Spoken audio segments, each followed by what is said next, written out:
Deep in the heart of the Nevada desert, in a barren, desolate valley, there exists a place that the United States government would rather you not know about. A military base so secret, the Pentagon refuses to admit it exists. A place that has been the launching site for the most advanced aeronautical technology the world has ever known. The base itself has a buffer zone estimated at over 12 miles. There are no gates, but those who stand guard have permission to shoot anyone who attempts to penetrate its border. The people who work here are sworn to secrecy. They fly in every morning on jets with no markings. The windows are painted over. A base so secret, it doesn't even have a name, at least an official one. In the past, aerospace workers referred to it as Groom Lake for the dry lake bed adjacent to its runways. Some know it simply as the Ranch. The air traffic control tower at the base uses the codename Dreamland, but most know it by the region's designation on an obscure U.S. Geological Survey map, which places the world's most secret military base on a grid marked Area 51.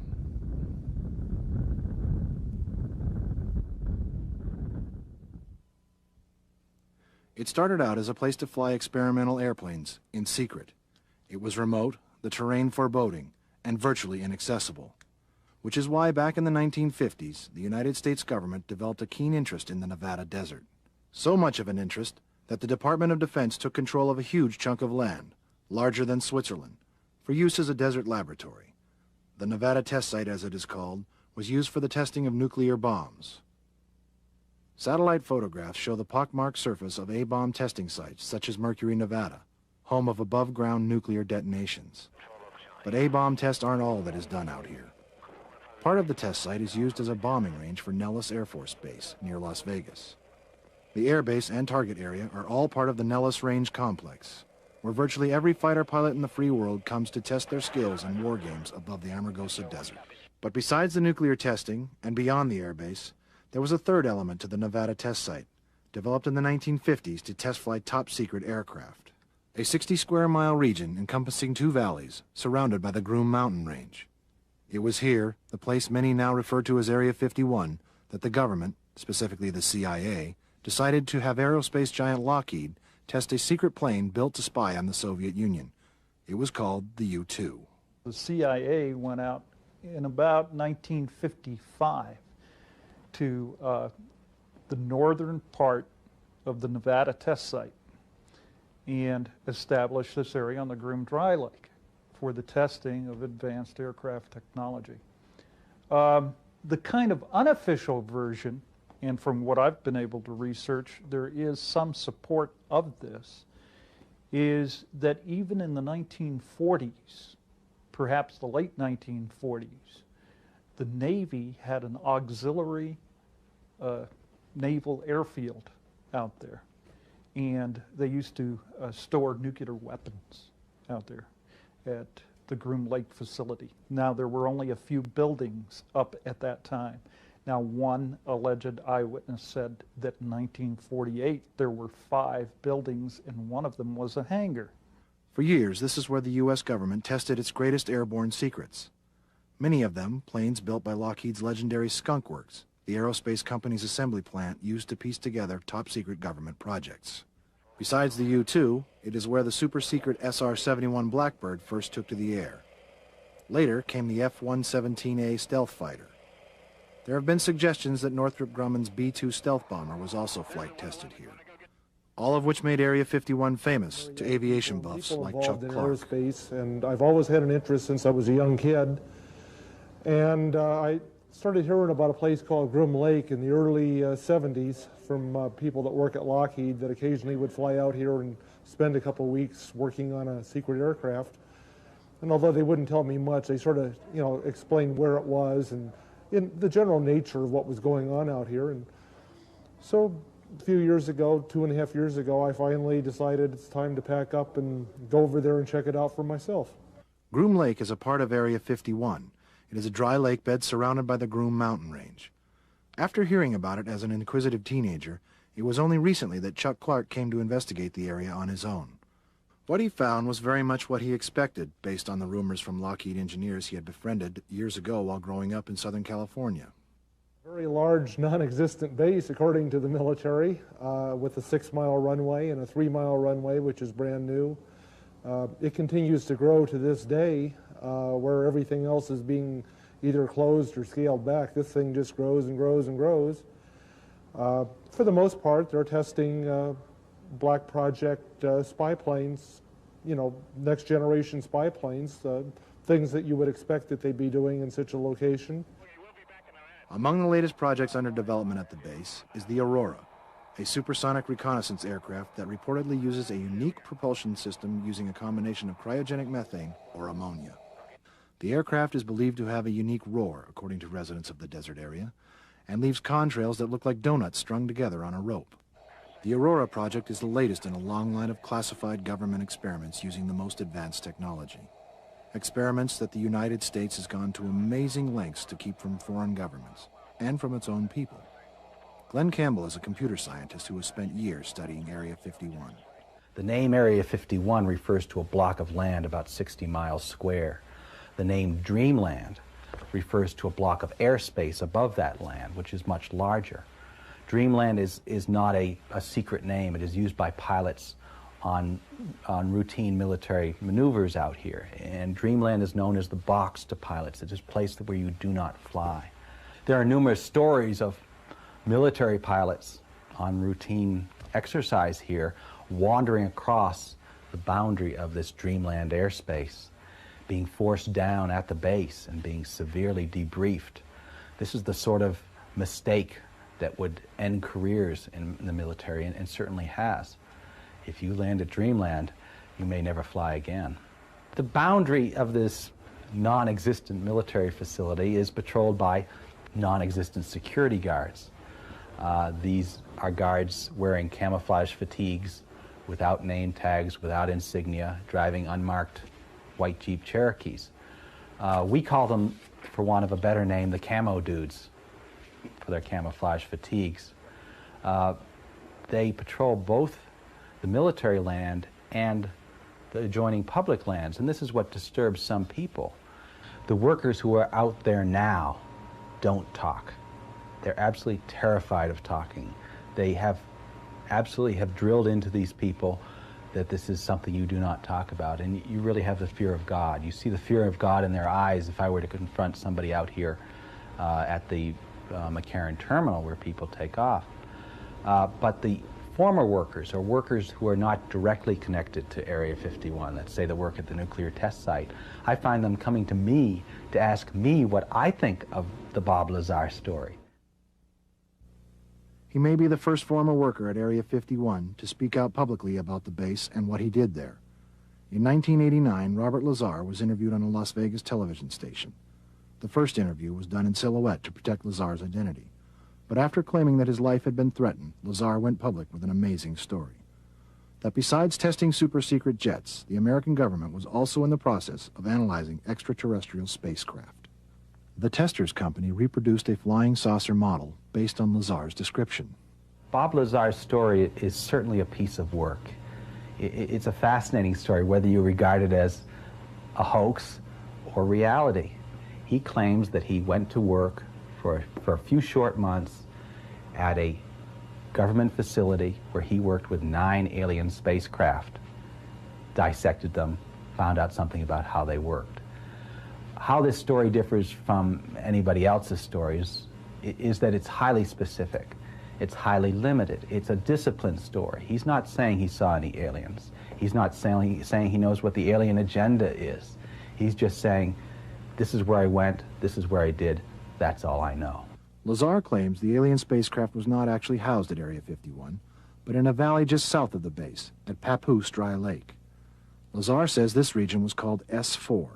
It's completely surrounded by mountains, and, as with Area 51, does not appear on any maps.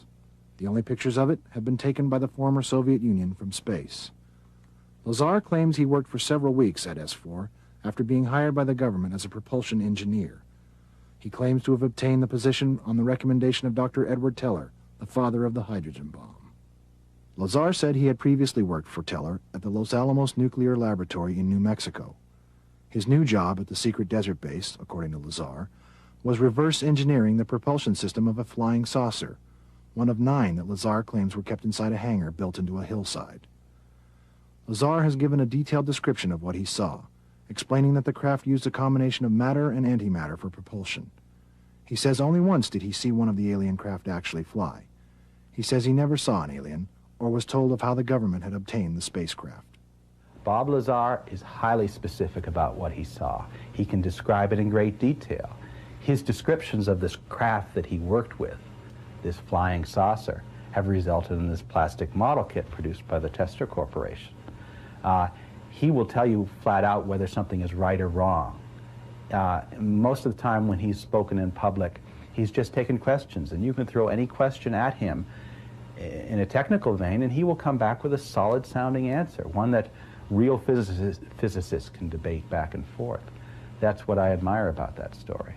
Campbell admits Lazar's story cannot be verified, and it is hard to believe. What he finds most interesting, however, are some of the people who do think that Bob Lazar is telling the truth.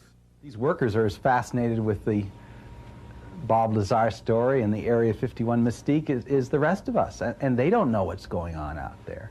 They can't say what's in the next hangar or what's over the next hill. These programs are highly compartmentalized. You go there, you do your job, you go to your workplace, and that's all you see and all you know and all you'll ever talk about. So I know former workers who worked there in the 70s, and they're open to the story. They think that, yes, there's something like that going on at Papoose Lake. One worker even said that he knew this area as Area S4, just like Bob Lazar referred to it as. And it was strictly off limits to these workers, so they're curious. Lazar says he was disturbed by his discovery and thought the public had a right to know about the research being conducted on alien technology. He claims, though, that by violating his oath of secrecy, the government has erased any and all of the records verifying his background. There is no record of his employment at the Los Alamos Nuclear Laboratory, although a phone book was reportedly discovered which included Lazar's name and an extension number. Lazar claims his educational record has also been purged from the schools he says he attended, MIT and Caltech. Both institutions claim he never was a student there. Whether the problem with the educational credentials means that he's lying about the S4, that's not necessarily true. It just means that you can't take his story in isolation. You have to go and look for other stories. And I still leave the door open to it. I think it could be true. Time after time, Lazar has turned down opportunities to make a lot of money off of this. There is a movie deal in the works, but time after time that has been shot down because Bob Lazar insisted that it be the real story, not a Hollywood's fictionalized version. To many, however, Lazar's motivations are as clear as the Nevada night sky. Since his story was first publicized, scores of UFO investigators, believers in extraterrestrials, and even curious tourists have trekked to the area just outside the borders of the secret base. They gather at the Black Mailbox, which belongs to a local rancher.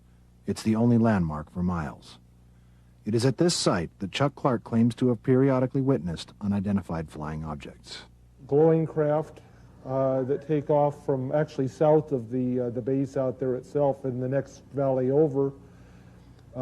And they seem to be capable of doing, going from a dead stop to several thousand miles an hour, stop on a dime, do a 90 or 120 degree turn without decelerating, things that just don't fall into our physics. Clark says he first witnessed what he terms UFO technology over the base one evening in February of 1995.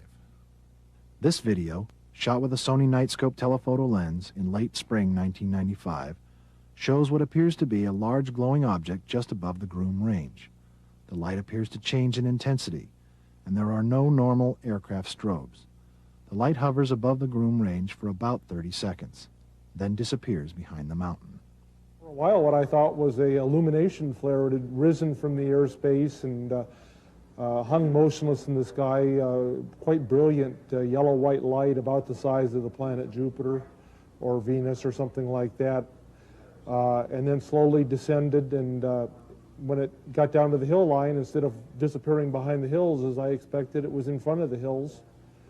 It got down to 20 or 30 feet above the ground where it stopped. And because it was quite bright, it was illuminating the ground. I could see clearly where it was, and I was still of the opinion it was a flare. I just thought it was blowing out from the base and that they were going to start a range fire with it. And then suddenly the thing streaked sideways, covered 4.8 miles distance in, 1 to 1.5 seconds. I didn't clock it, it's only an estimate, but on the outside, 1.5 seconds. And that's still in excess of 9,000 miles an hour. When it stopped, it didn't slow down and stop, it just stopped cold. And it hovered for a few more seconds, then it vanished in place. This home video was made by a visitor to the black mailbox, who tries to keep in focus a bright light darting across a region just south of Area 51, the approximate location of S4, where Robert Lazar contends that 9 alien spacecraft were based. What in the world is it? Here at the black mailbox, got people from Japan just up the road here. We're at Groom Lake. Also recording the air channels. I can hear jets in the background. I'll zoom back a little bit. This is looking straight over Steve Medlin's ranch, right here off 375 highway. This is right over the peaks.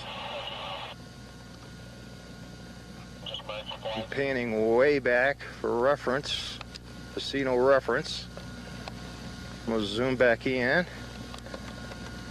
Moves away, comes forward. I'll turn on headlights now.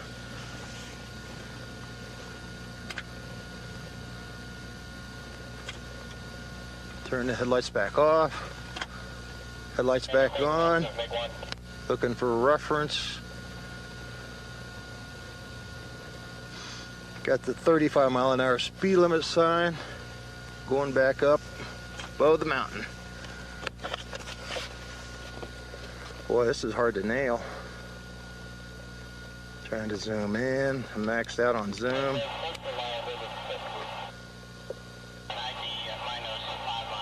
Camera's perfectly still, and this thing is all over the place. The object seen in this home video is very similar to what Chuck Clark says he has seen on several occasions at this site. Again, he was too far to notice any detail in the object, but could clearly witness its lightning speed movements.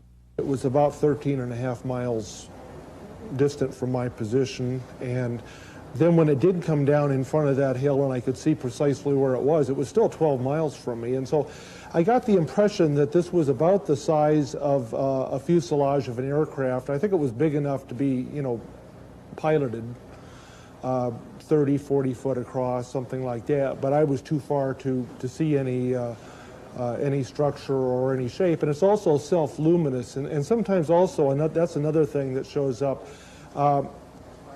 apparently the luminosity is some sort of a byproduct of the propulsion system, because quite often just before a maneuver is made, the brightness will change. It'll either intensify or dim a little. It sort of cues you that something's going to happen. This video, taken by a professional photographer, shows a bright light in the distance above the base. The object enters the camera's view in the lower right side of the frame. It's moving so fast that it's difficult to see. The object makes radical movements at extremely high speeds. On several occasions, the object leaves the screen, then reappears, then vanishes. It blinks out, then reappears. Also notice the light's intensity increases just prior to acceleration. We showed this tape to propulsion expert Mary Bowden for her analysis. The things that seem very unusual about this that we've just seen are the velocity that it appears to have, and the fact that it seems to be doing these turns and maneuvers that are not very aerodynamic. And a vehicle with wings does fairly slow, controlled turns, I mean, relative to what we saw here. If you want to start with the assumptions that this vehicle is 13 or more miles away, and that it is doing this maneuver in essentially the way you see it, which is really a two-dimensional image that we're looking at, it is clearly traveling at a very fast rate of speed. And it is doing a maneuver that is not at all conventional for any sort of spacecraft or more likely aircraft that I know of. In addition, something that's traveling that fast would normally it's traveling, if you calculate the velocity, it's faster than the speed of sound, and therefore you would expect to hear some sort of a sonic boom, especially if you're only 13 miles away from this thing. You would, very likely hear it. So it's a little confusing how you would get something traveling that fast and doing maneuvers like that without creating a sound, a sonic boom of some sort. None of these things can easily be explained with any sort of technology that I know of right now. On the other hand, I'm much more willing to believe there are simpler explanations than to think that it's some sort of a alien spacecraft. Although most of the mysterious sightings are from a distance of 12 miles or more, there are a few who say they have seen objects in the area at a much closer range. Susan Lowe says she was with a friend near the black mailbox one night when she witnessed a bright orb approaching. And the first thing we saw was a round, disc-shaped craft that was on the horizon. It was actually eye level to us. It was not up in the air. It was an orange-shaped color, glowing. It was ground level. It was really odd. There were some portholes, what seemed to be kind of portholes around it, and it was a really large craft because it must have been at least 1.5 miles away from us, and yet it was maybe, it probably was, I mean, I hesitate to say, but it was a huge craft from where we were because it was big, to us, and it was probably 1.5 miles away at least. Then there is the experience of Bill Hamilton. Hamilton is a UFO investigator. He and an associate say they too had a close encounter near Mailbox Road. As we continued to look, another light came on to our right, and I thought, well, that's up in the hills somewhere, in the Groom Range, where this light came on. So I told Pamela, I said, you keep an eye on the original light, and I'll keep an eye on this light. And I said, we've got nothing else to do, right? So she went on talking, and every now and then she'd look through her binoculars, and then she tapped me on the shoulder and said, you better look at this original light. It's beginning to brighten up. And as I looked back, I noticed that I could see a glow coming from the ground. I said, what's going on here? And suddenly, coming up out of this glow, right, rising off the ground and tilting, was an object that appeared to me to be about the size of a bus. And it had lighted windows, or rectangular lights on it. Some of it was amber, some of it was blue-white in color. And at that point in time, I'm saying, oh my God, and I'm halfway kidding here. I said, what are we looking at here? Is this a UFO? I said, we're scanning the sky and something's coming up off the ground. At that point, as I'm looking away and I'm looking back at the object through the binoculars, this object is changing its configuration. And it resolves itself into two bright orbs of light. And we're continuing to look at it, and I'm saying, oh my goodness, what is happening here? Because this thing is changing shape. I've never quite seen that before. And as I continue to look, the lights increase in brilliance. And the lights became so brilliant, I've never seen anything so bright at night. To believers, Hamilton's story, and that of many others, is proof that the government is testing alien spacecraft at or around Area 51. Now, on any given night, you will find people standing at the black mailbox looking skyward above the Groom Mountain Range. Well, I had a good look in the glasses and went to the left, and it hovered for a while. It was pulsating, and then it started off to the right and just disappeared. You hear a lot of stories about what's going on, what supposedly isn't going on. There's no Area 51, there's no Groom Lake, which is baloney. But there's also some strange sightings out here. And we're curious. We're very, very curious, and we want to see it. Glenn Campbell is skeptical. He believes that alien craft may once have been housed at Area 51, but has never seen any evidence that they are still there. I first came here about 2.5 years ago. I heard the stories in the UFO literature that you could come to this mysterious desert location and see flying saucers on demand. And this was a little bit too good to pass up. So I came and I did the traditional thing, which is to sit out in your car and watch the skies for a night or two. And I saw fantastic lights, all of which I came to understand were flares and other lights associated with the bombing runs and the military exercises out here. I succeeded in explaining just about everything that I had heard in the UFO literature in terms of these lights, so I began to dismiss most of it. Most people come here wanting there to be alien life, and this is a problem, because when you really want something bad, you're going to see an ambiguous stimulus and turn it into whatever it is you want. But there are some who never wanted to see a UFO, such as LaRae Fletcher. LaRae had spent over 20 years living outside the base in the remote desert hamlet of Rachel, Nevada. In that time, she had witnessed scores of high-tech jet aircraft crisscrossing the desert sky. She says never once did she pay much attention. But there was one encounter with a flying object that was different than all the others. Rarely does she tell the story for fear of ridicule. I was halfway between the top of Coyote Summit and the bottom of Queen City Summit. Driving your car? Driving my car, coming home. On the road? No. Well, yes, there was another car coming from... I was going west, the other car was going east. What did you see? What did I see? Okay, we were coming, I was coming. There was nothing out there, absolutely nothing. It was dark, kind of a, not a cloudy night, but not really, really clear too. And as I was going, I had gotten past the black mailbox maybe a tenth of a mile or so. And off to my left, there was a huge bank of lights. And when I say huge, I mean huge. It was the biggest thing I have ever seen in my life. I have never been frightened of anything I've ever seen out here before, but this frightened me.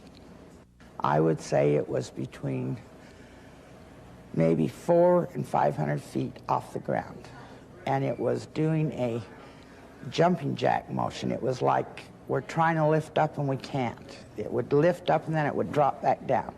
It would lift up and drop back down. And it did this for, maybe 4, 5, 6 minutes. And then all of a sudden it just lifted off and was gone. There was nothing there. Just vanished? Just vanished. No vapor trail, no sound, no nothing. Just vanished. It was not saucer-shaped. It was more, I don't know what you can call it. Anyway, I guess if you tilted it, it would look like a saucer. The lights were like a porthole on a ship in the night. Really? They were all over the craft what we could see. And they weren't blinking, they were a steady light. And they would, below the ship itself as it was going up and down was an orange light, like maybe they were trying to see where they were at, or it could have been heat. I can't explain it, I really can't. No one said anything, no one did anything, but it frightened me tremendously. The other fellows that were coming from the other direction, when they got there, they stopped, and one of them is an ex-test site or ex-51 worker, and he made the remark, "Oh my God, how did this happen?"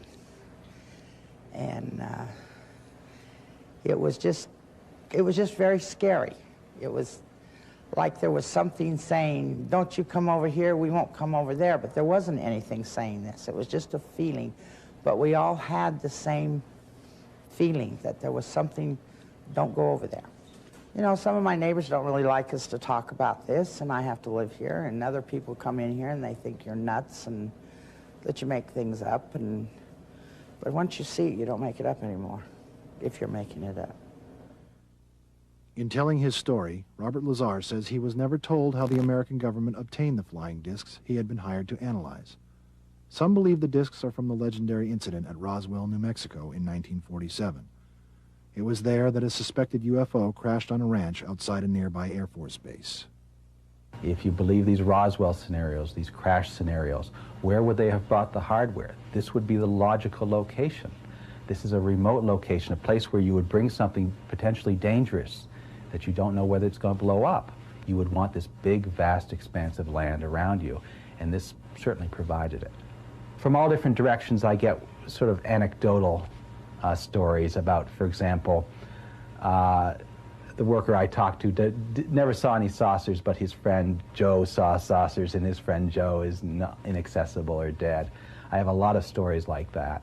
Stories about construction workers who went in to construct small quarters with little tiny child's furniture in the quarters. Again, this is all quite unverifiable, but there's a whole folklore, rich folklore, about how the alien presence is out here. And it's a very coherent folklore. The same stories come up again and again. What the stories sort of seem to focus on is a scenario that started with the saucer crashes in the 1940s and 50s. Now, everyone's heard about the Roswell crash in 1947. One source tells me that there was one in 1953 in Arizona, and that was the beginning of our contact, the U.S. government's contact with alien life. This sort of scenario says that there were crashes, we recovered craft, we recovered alien bodies, and we even recovered a few live bodies. And those live bodies provided our initial contact. Today you'll meet people who spent the better part of their lives trying to find out what it was. And they say the U.S. government covered it up. What they really believe happened is the crash of a UFO.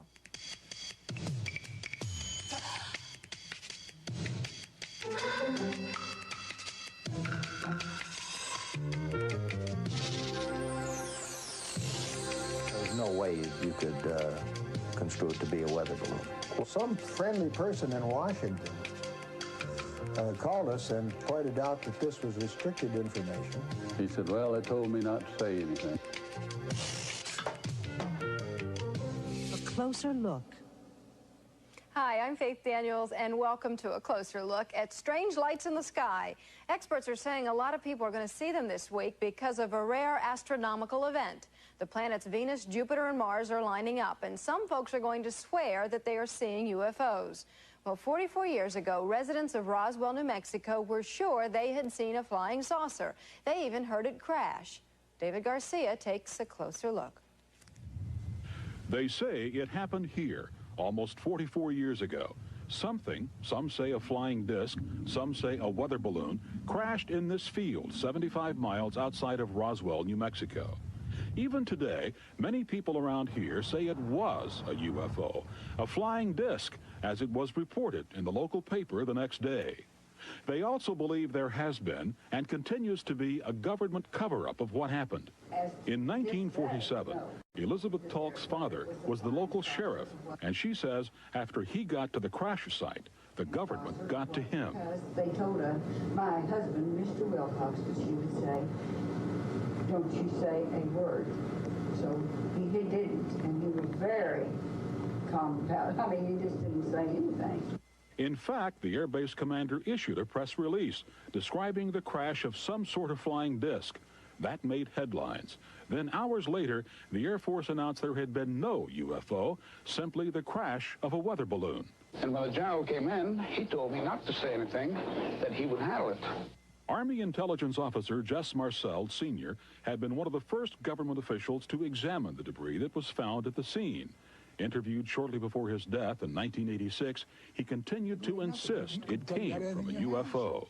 I said, it looks like balsa wood. It would seem lighter than balsa wood. So I got my cigarette lighter and I said, I want to see if this stuff will burn. It didn't. A UFO? A government cover-up? Not an easy story for most people to accept around Roswell, the home in 1947 of the world's only atomic attack bomber group. The people didn't question their government, and for nearly 50 years, they have lived with it. For A Closer Look, I'm David Garcia in Los Angeles.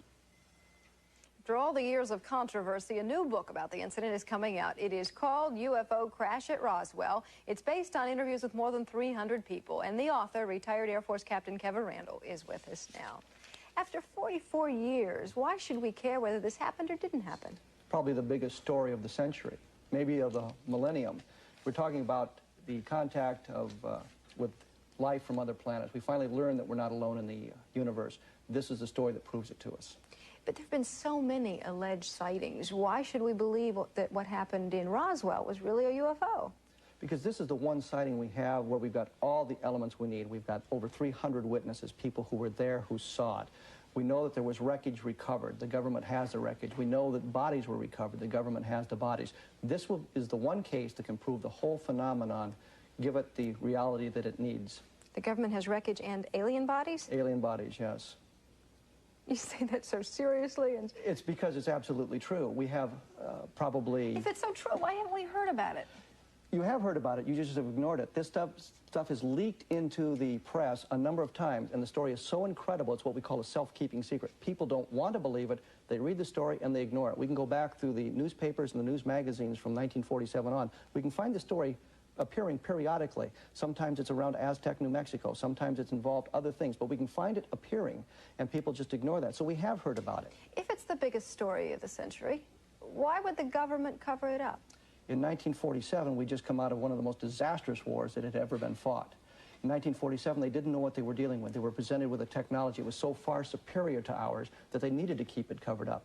In 1961, the Brookings Institute did a report for the United States Senate for NASA. And in that, they talked about what would happen if there was a confrontation between people of Earth and an extraterrestrial society. And the conclusions were, based on our own history, that when a superior civilization confronts an inferior civilization, the inferior civilization ceases to exist. Well, allow me to raise an eyebrow for the next 30 minutes, if you will, because we'll come back and talk to you a little bit later. Right now, we're going to head out to Roswell and find out what the people there are saying. And we have some people who say they absolutely believe it.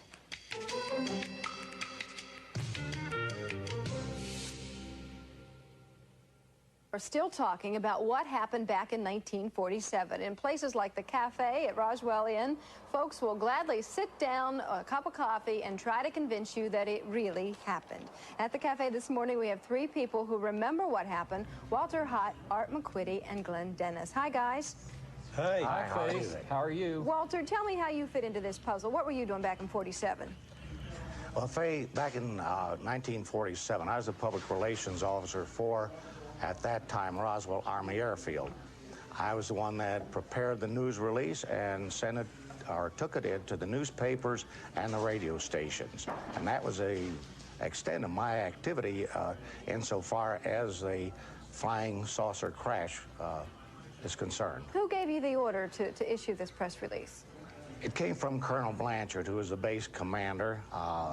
He called me on the phone and told me particulars of the information that he had, and asked me to get the release out and take it into the news media, which I did. Did he seem like a guy who had just seen a UFO? I honestly can't remember what he sounded like. That's been 44 years ago. I don't think he was that emotional individual that you could tell by his voice whether he was excited or it was just a normal situation for him. After you typed up this press release saying there was a UFO, though, I can't imagine it could be a normal situation for anybody. Out comes this weather balloon press release that contradicts everything. Well, I think that was part of the cover-up, and it's quite possible that this went a little bit further in that the press release may have been the start of a cover-up that evolved around stating that we had it, and then while people were talking about it in the community, and then coming back and saying, well, it was a weather balloon, which pretty well squelched all the rumors about it being a flying saucer. Art, you were the editor at the paper when Walter walked in and handed you a press release saying that the military thinks that a UFO has just crashed. What did you do when you saw that release? I about jumped out of my skin. I firmly believed that all of the people who were reporting saucers were really seeing them. And so when they brought the press release in saying that they had discovered the wreckage of a UFO, although they didn't call them that in those days, they were called saucers, I got very excited. And I turned to the AP ticker in our office, and lo and behold, the story was already on the ticker. And I said, Walter, what the heck are you doing? You scooped us. It turns out that they took turns giving the press releases, and one of the radio stations had already moved it. Then they come back at you and say it was a weather balloon. Did you buy the weather balloon theory? No, I did not buy it because I firmly believed that what people were seeing were from another celestial organization, and I was very comfortable that they had found the wreckage of a saucer. All right, on to Glenn Dennis. Glenn, you were the base funeral director at the time. How did you get involved in this? Well, I wasn't the base funeral director. I was a funeral director at the Ballard Funeral Home in Roswell at the time, and I received a telephone call from the mortuary officer at the air base inquiring about certain types of casket sizes, like 3 foot 6 inches or a foot casket, and what was available and how many, what did we have in stock. And I informed them we only had like a 4 foot, but we could get whatever they needed within 24 hours. You must have thought that was a little odd to have that kind of a request. And then you came upon a nurse who said that she saw alien bodies. Well, the nurse, she was a nurse there at the base that I knew quite well. She walked in on this unintentionally. She went into one of the examining rooms to pick up some supplies, and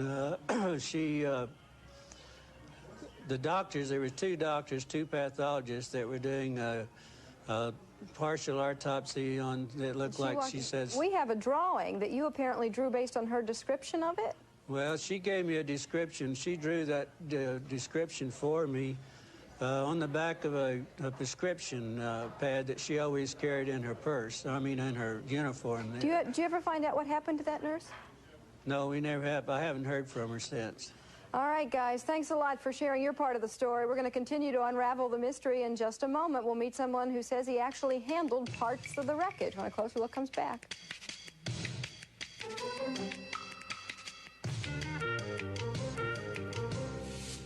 We're back now on a closer look. Our next guest was 11 years old back in 1947. Jesse Marcel Jr. is the son of Air Force majors sent to inspect the wreckage, and he was there when his dad brought some of that wreckage home. You actually saw this stuff? Well, I handled it as it was brought in from the car and placed on our kitchen floor in the house in Roswell. What did it look like? Well, it was a lot of foil-like fragments with Bakelite type pieces of plastic, and then structural members like I-beam type material. Had you ever seen anything like that before? Not really. Never? Not to my knowledge, no. Could it have been a weather balloon? I had seen weather balloons because I was given one time by my dad, but it was not that, I assure you that. Now, I read a newspaper account from the time, and the rancher who collected this debris described it as foil and sticks and paper and tape. Does that look like what you saw?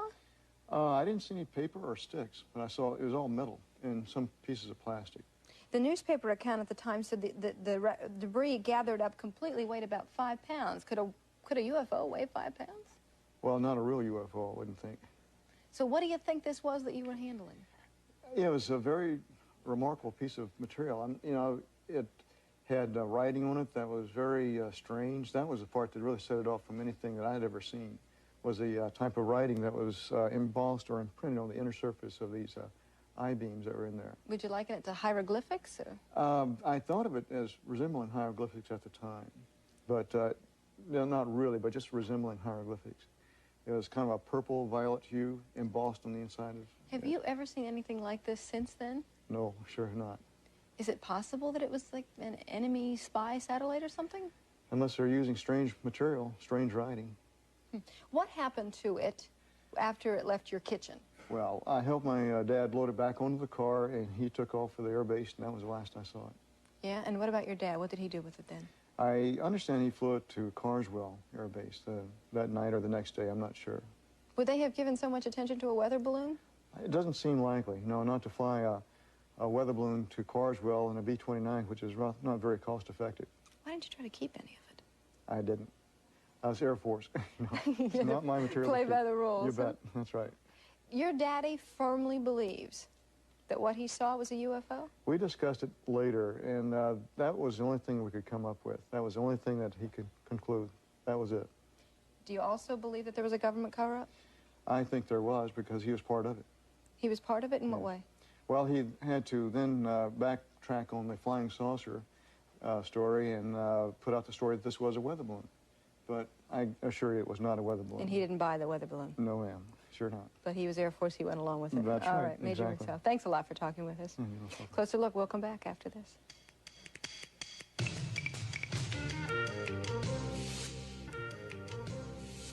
We're back on A Closer Look. We're joined again by retired Air Force Captain Kevin Randall, who authored the book entitled UFO Crash at Roswell. Also joining us is Stanton Friedman, a nuclear physicist. He has interviewed many of the witnesses and is still pursuing the release of the official government documents in the case. Welcome.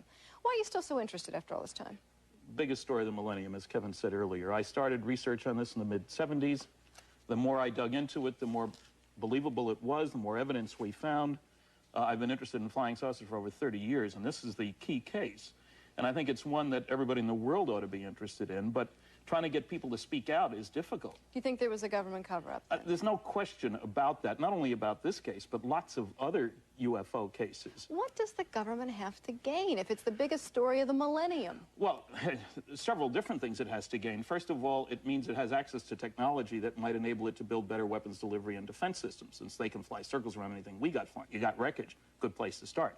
Second, you worry about what if the other guy figures out how they work before you do? How do you defend against them? You don't want them to know you know they know. And the third is the big political question. If you make an announcement that indeed there are alien spacecraft, there's going to be a push by the younger generation for an earthling orientation. Obviously, to aliens, we're all earthlings. No government on this planet that wants its citizens to owe their allegiance to the planet instead of an individual You look like government. such a smart, intelligent guy, and we're talking about earthlings and aliens. I mean, That's because I've been studying the evidence for 30 years. Yeah. It's time the media got involved in studying the Well, evidence. we're here, we're working involved. on it, yes. Tell me why the aliens chose Roswell. I don't speak for aliens, but New Mexico was unique in the world at that time as the only place where you could look at the three aspects that showed that Earthlings would be going to the stars, three new technologies. And if you were an alien at that time, you'd worry about Earthlings coming out, a primitive society.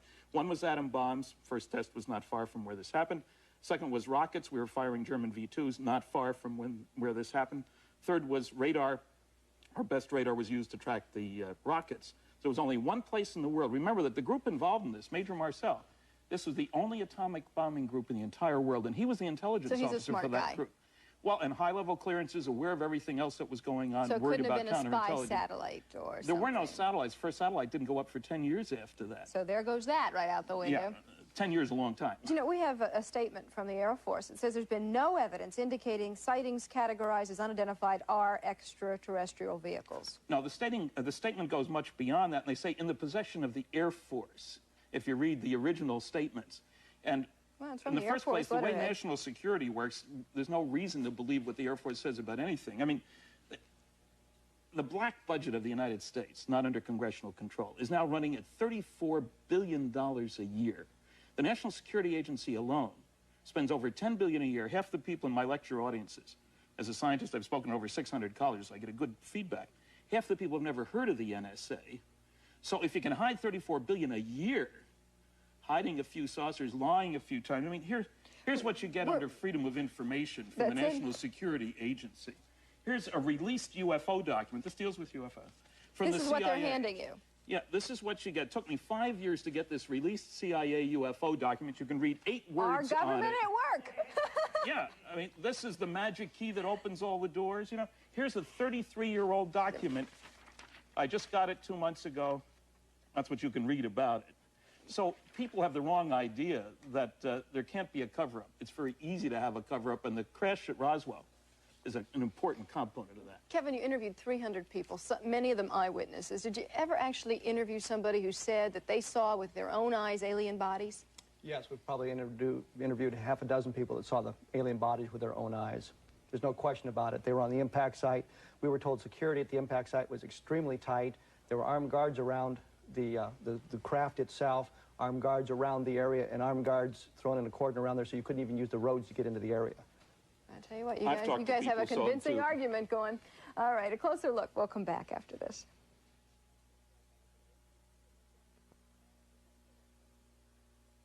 We're back now on a closer look with the mayor of Roswell, William Brainerd. Mayor, how did you first hear about these UFOs? Well, good morning, Faith. My first knowledge of it came in 1965, some 12 years after I got here. We issued invitations to all the past commanders of the base to come for a weekend, and 23 generals showed up. One of them was Butch Blanchard, who was then a 4-star general. And most of the people there in Roswell now believe that this happened? At this time? Yeah. I don't know. There's a certain amount of skepticism around, but I think at this point, given the continuing and increasing evidence, it's becoming harder and harder to refute it. Well, you're having a UFO day there, so somebody's got to buy it. When is Right, UFO we day? are. That'll be on July the 10th when Mr. Randall and Mr. Schmidt will be here, the authors of the book.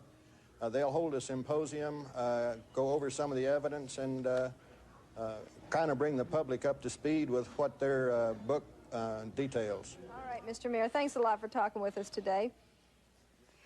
I still have the two people with me here in New York, and I want to continue our conversation for the few seconds that we have left to find out if anybody ever threatened people you tried to get at. Yes.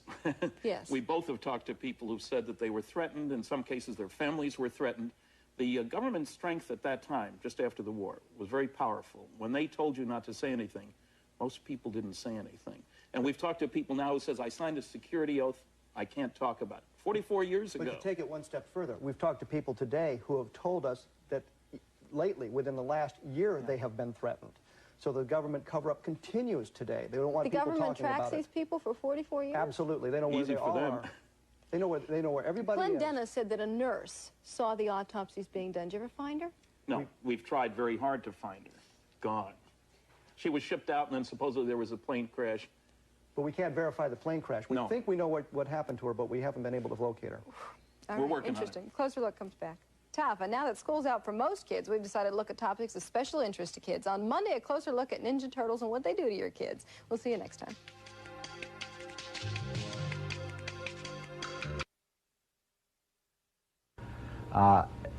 This sort of scenario says that there were crashes, we recovered craft, we recovered alien bodies, and we even recovered a few live bodies. And those live bodies provided our initial contact. Since then, since 1953, the alien information was all taken out of the government agencies that had it. The CIA doesn't have it, the NSA doesn't have it. All this information was brought into another government agency, which to this day does not exist. That agency, one source calls it the satellite government, the separate agency, has been reproducing these craft and has been successful in doing it.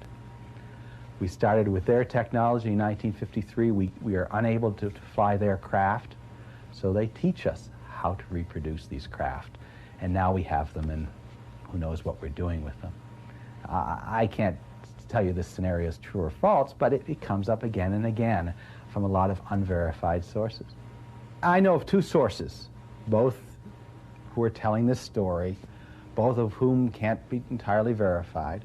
One is Bob Lazar, of course, telling his tale, and the other one is an old fellow, 70 years old, who claims that he's worked with simulators, that he helped design simulators to train pilots to fly our versions of these alien flying saucers.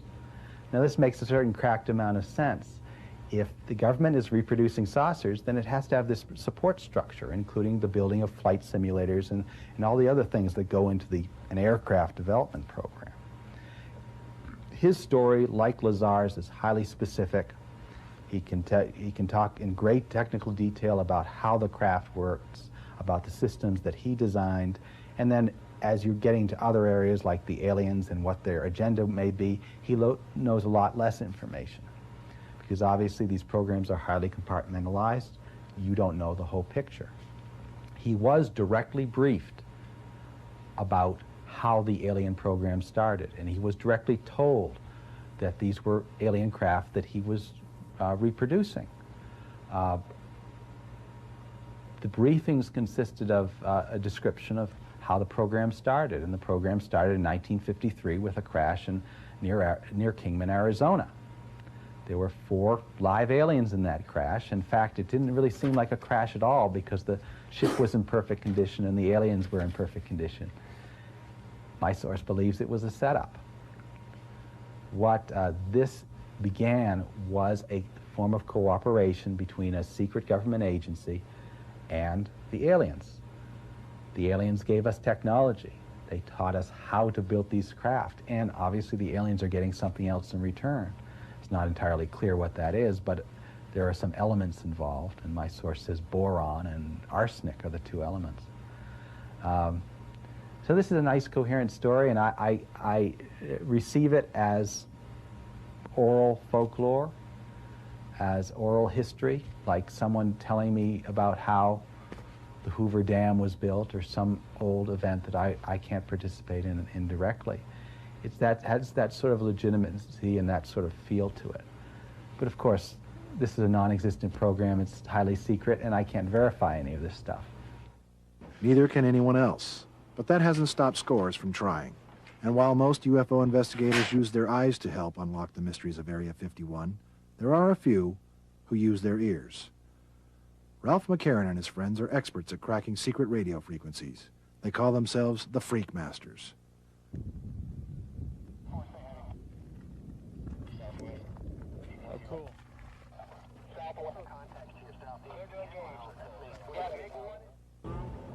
In the daytime, they monitor cockpit transmissions from aircraft flying near and around Nellis Air Force Base, which occasionally stages air combat games known as Red Flag. But it's at night that the group turns its antenna towards Area 51 in the attempt to decode radio traffic at the super-secret base.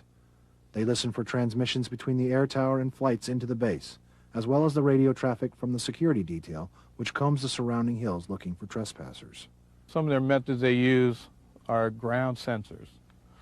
When your vehicle passes by on the road, it's sensed and a radio signal is sent to their control room, alerting them that you're already in the area. Again, that's on public land, and actually it's not supposed to be legal, but they use it to their advantage. Gives them early warning when we're in the area. If you're listening to their security freaks, they immediately come alive. Fortunately, it's scrambled, so we can't tell what they're saying. But at that time, you'll notice security vehicles entering the area you're going into. They don't seem to want to make contact with you, but they let you know they're in there and they keep an eye on you the entire time. You could see anything from conventional aircraft to lights that seem to shoot across the sky at incredible speeds, lights doing just incredible maneuvers in the sky, which I find totally unexplainable. Doesn't seem like we have that capability that I'm aware of. And I'd like to be able to find out just what these vehicles are. There's no doubt about it, there's something out there. What is going on? The answer depends on who you talk to. Obviously, the government is hiding something. But what? And if it is flying saucers from an alien planet, why would they be so careless as to conduct nightly displays over the desert floor? Chuck Clark believes that the government, despite all its secrecy, may have welcomed the emergence of Area 51 as the international home for UFO viewing. He believes there is a chance Uncle Sam is attempting to introduce the public to the existence of extraterrestrial life. He says it may be part of a program undertaken years ago, at the advent of the space age. Yeah, well, that was one of the things that our government looked at back in the late 50s, very early 60s, when we were about to send man up into space. NASA went to the Brookings Institute, and I believe they also threw this at the RAND Corporation in Santa Monica, which were both think tanks. And so, okay, now we're about to go into space. What happens if we get up there and we meet somebody? How do we tell the people of the world? And it wasn't how do we keep it from them, it's how do we tell them? And basically, they came back with their study, and they said, we have a 30-year plan where you start with wild, unsubstantiated rumor mixed with disinformation, and over the period, you get more and more accurate, and you condition them to soften the blow. And I think that's what's been going on. If that is true, that the government is conditioning the public into accepting that we have been visited by aliens from another planet, they sure picked a lonely spot for such a cosmic introduction. Scalded by the desert sun each summer, withered by the freezing winds in winter, nothing comes easy in this part of the world. Not for the ranchers, whose cattle graze on sparse vegetation and who must often drill deep for groundwater to keep their animals from dying of thirst. Not for the miners. The tungsten and silver mines died out long ago. The ore is still in the ground, but it is cheaper to import it from other countries than to dig it out. Remnants of a once thriving industry can be found throughout the desert. A fine, lung-clogging dust in the shaft of this mine was believed to have led many miners to an early death. The mine itself was known as the Widowmaker. The community of Delamar, which served the mine, is now a ghost town, the businesses and families having moved away long ago. Among the few tiny hamlets which continue to survive is this loose collection of double-wide trailers, a town named for an infant. The first baby that was born here in the valley was delivered by her father, so they wanted a name for the town. It had been called Sand Springs or just Tempaiute, a mountain, and they decided that they would like to have a name for it. And when the Joneses named the little girl, named her Rachel, they thought that would be nice to honor little Rachel by naming the town after her. As it turned out, the honor took on a new and tragic significance. Rachel Jones and her family moved to Moses Lake, Washington, after the tungsten mine where her father had been working closed. 3 years after her birth, Rachel Jones died, the result of a respiratory condition doctors believed was aggravated by volcanic ash spewed from the eruption of Mount St. Helens. The girl's namesake hasn't changed much over time. The Department of Energy still has a monitoring station here to test the atmosphere for radioactive fallout from the nuclear tests conducted upwind at the Mammoth, Nevada test site. Some of those who live here are seasonal ranch hands who work on nearby cattle ranches. A few are retired, living off pensions and Social Security, and there is a quiet, low-key group of Area 51 employees. There is a post office, a one-room grocery store, and a restaurant run by Pat and Joe Travis. It was called the Rachel Bar and Grill when they first purchased it. Business consisted of dinners and drinks for a few local patrons each night. Tourists were few and far between, although they occasionally did get a motorist taking the dusty trail known as Highway 375, the YZ Trail, connecting Yosemite to Zion National Park in Utah. But then came Bob Lazar's tale of extraterrestrial spacecraft, and all of a sudden the curious started showing up searching for flying saucers. So wife and I, we just, I said we need to change the name of this place, you know, and because we had added the rooms. There was never any rooms here before. So we needed one name. We had the Little 3 Motel and Joe and Pat's Rachel Bar and Grill, you know, so needed to consolidate it under one name, so we just kind of kicked names around and we came up with a Little Alien. The accommodations aren't what you might call out of this world. Joe and Pat rent out trailers in the back for those spending the night. There's no wine list on the dinner menu, but the Little Alien has become the unofficial meeting spot for those who come here, seeking to find answers in the Nevada night sky. More than anything, this is a place where everybody can come and talk about anything they want to. If they've been abducted, we can discuss that. If they want to talk about the government, they can do that.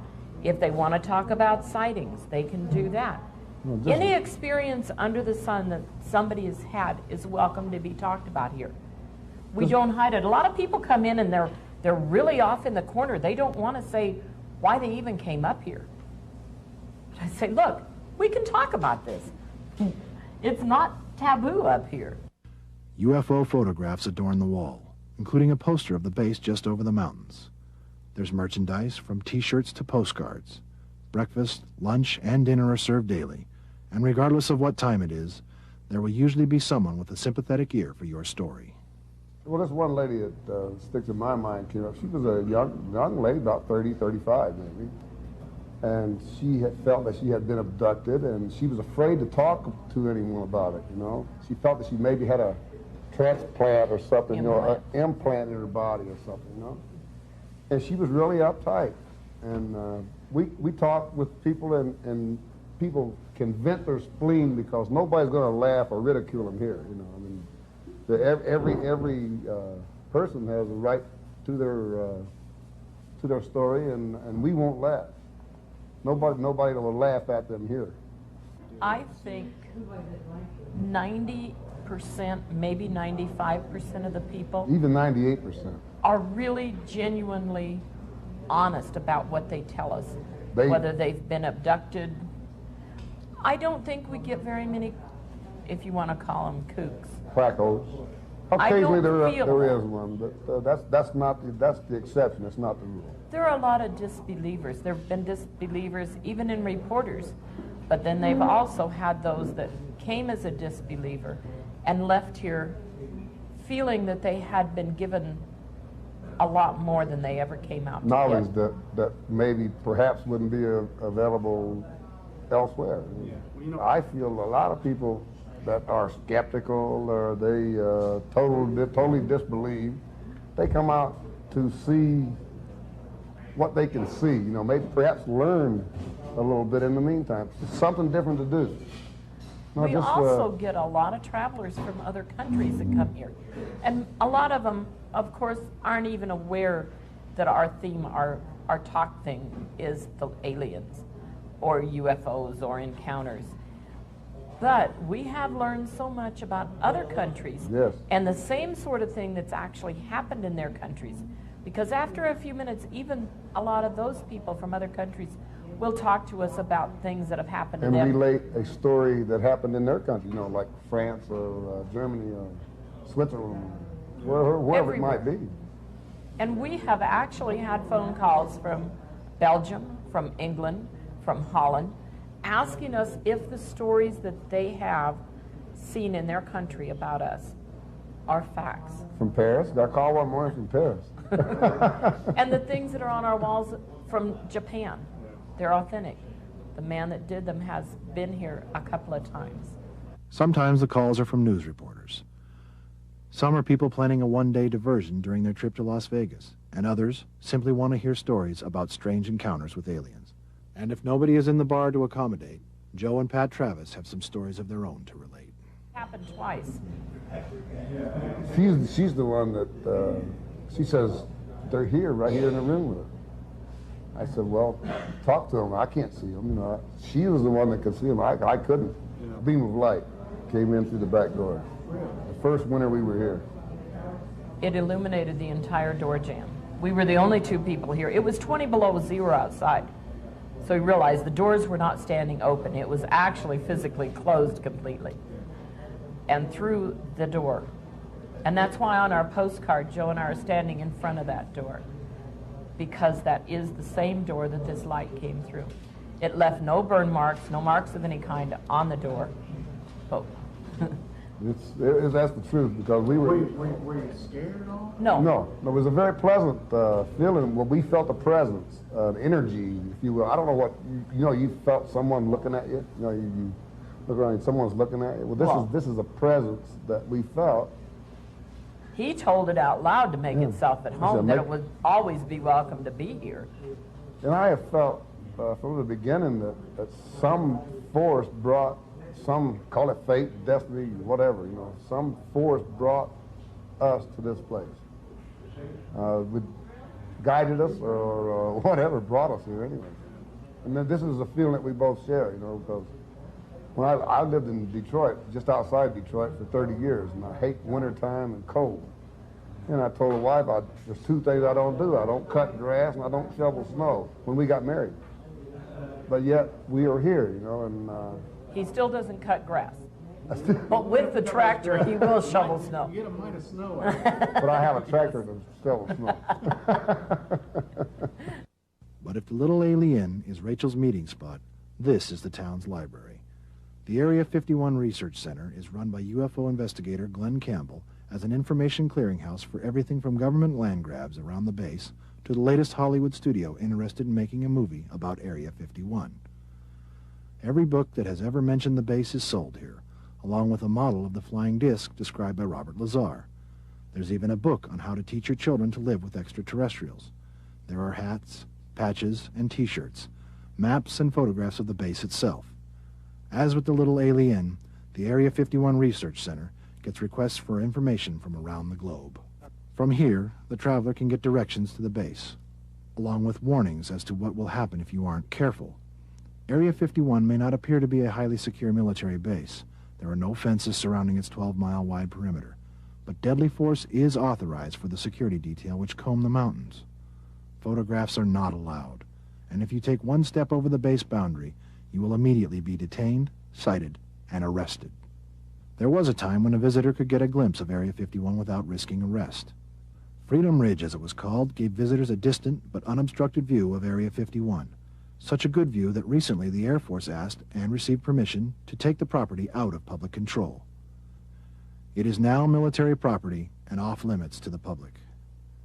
But if you were able to see the base, there's a good chance you wouldn't see much. It's best not seen, because if you see it, if you climb one of these mountains to look down on the secret base, what you see looks like any other ordinary Air Force base.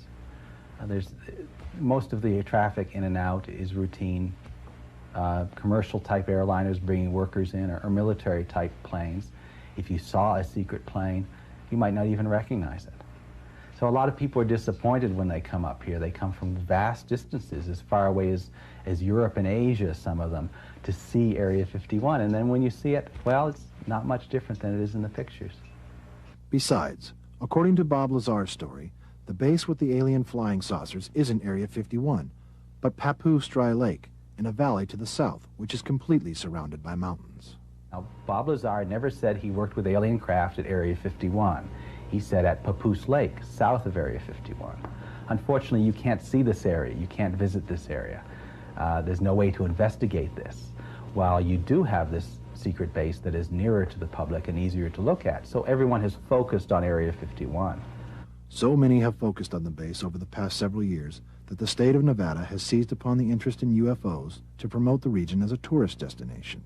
The state recently proclaimed Route 375, which runs through Rachel, Nevada, as the extraterrestrial highway, a road which many have already taken in the search for alien spacecraft. Although some come not because they believe in flying saucers, but because they are fascinated by those who do. It's a fascinating story, even if there really aren't any flying saucers, alien spacecraft. Just the study of human nature, how people can come to perceive certain things, how some people may have an interest in promoting that. I am interested in how it's possible for a perfectly reasonable person, not a kook, not someone that's just subject to wishful thinking, can see something in the sky that really looks inexplicable. But yet, if you work on it a little bit, you can come up with possible explanations of what it is. I've had more fun here in the last couple days talking to everybody than I've had in a long time. Everybody loves a secret base. Just tell the public, here, this place doesn't exist, you can't look there, then of course the public wants to know. People love a mystery, and this place embodies a mystery.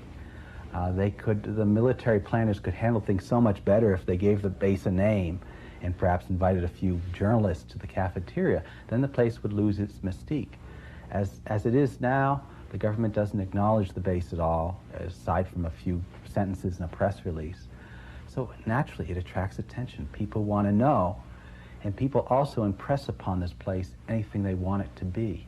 It becomes the center of the New World Order, or the center of whatever conspiracy you're knitting for yourself. And this is a fascinating process, quite apart from what might be in the base itself. If a public relations manager were to design a base that's intended to attract attention, they would design a base like this one that the government simply doesn't talk about. I approach it as an interesting story, a story that I want to collect, but my life goes on as usual without knowing the truth one way or the other. But some do want to know, and don't mind traveling great lengths to find out. They are the people who gather on a warm summer's night at the black mailbox off Highway 375, no doubt hoping that someday there will be a public explanation for those strange lights that dart about the Nevada night sky, above a region that has now become famous around the world as the home of unidentified flying objects, a geological map designation, Area 51.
O objeto voador brilha muito e desaparece. Um disco voador, né? E cada vez que volta, parece que se multiplica.